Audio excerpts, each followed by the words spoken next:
First of all, let me thank all those people who have been continuing to watch O.J. Simpson Made in America. That is really great. Hopefully we'll grow this channel even further and hopefully get more views for that. So thank you all for that. Well, you know, it could be worse. Your name could easily be Seymour Butts. Yeah, let's start the film here.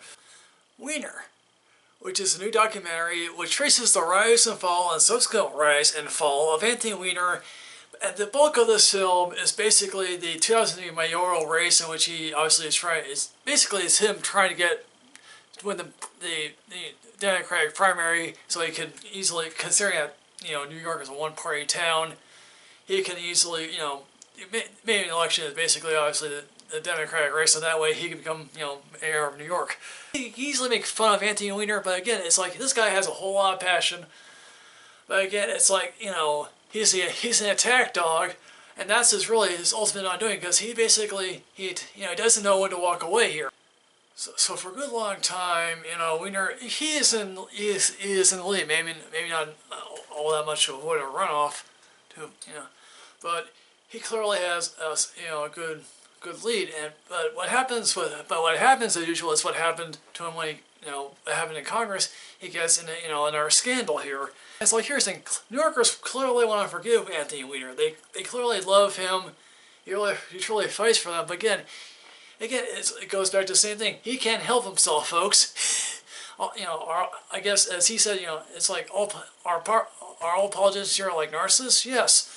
And is he a narcissist for wanting to have people feel him? Yes, obviously. He truly feels that he could do some love and good here. And it's really amazing. And it's like, again, there are several times here where it's like, first of all, it's like, you're allowed to feel sorry for his wife here.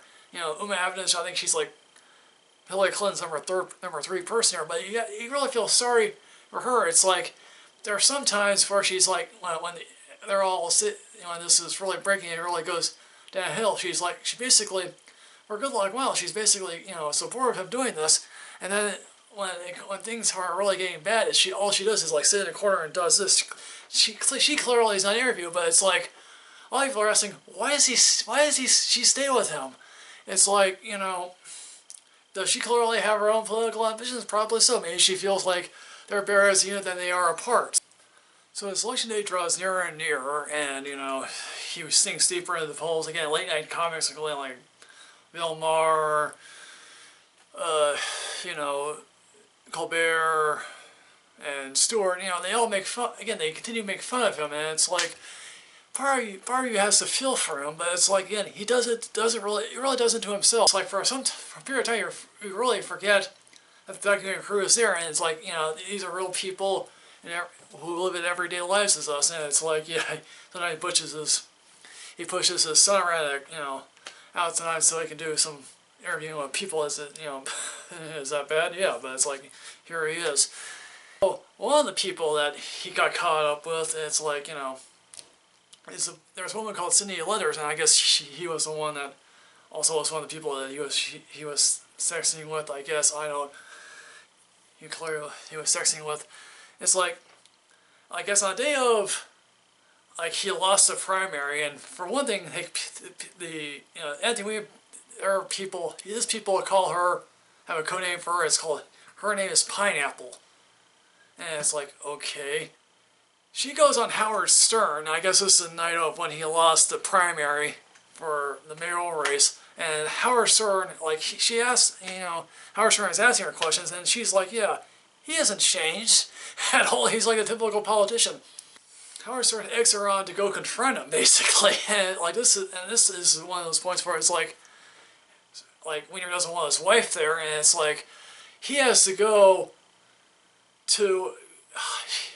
In order for him to get to his rally of of concession, it's like his concession rally. In order for him to get to his concession rally, he has to go through the back door of a McDonald's just to avoid her. And it's like I think she's interviewing. And it's like, why are you avoiding a 23-year-old? It's like, first and foremost, she's 23. Wow, she's one good-looking 23-year-old.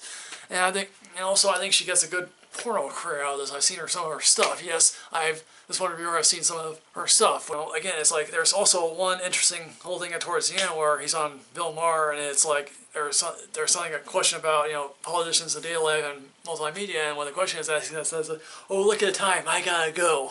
And again, I truly loved this film, and again, everyone in the audience was really laughing. They were just laughing at the jokes and laughing at his own idiocy, and really laughing when it was just like overall, this guy is like, you really feel, again, you want to feel sorry for him. It's like, but it's like, it's, again, as I've read multiple times here, it's his fault, but we keep laughing at his faults, and it's like, maybe one day, maybe someday we'll eventually come to realize, yeah, he is a, you know, he was a good man. Training is super awesome.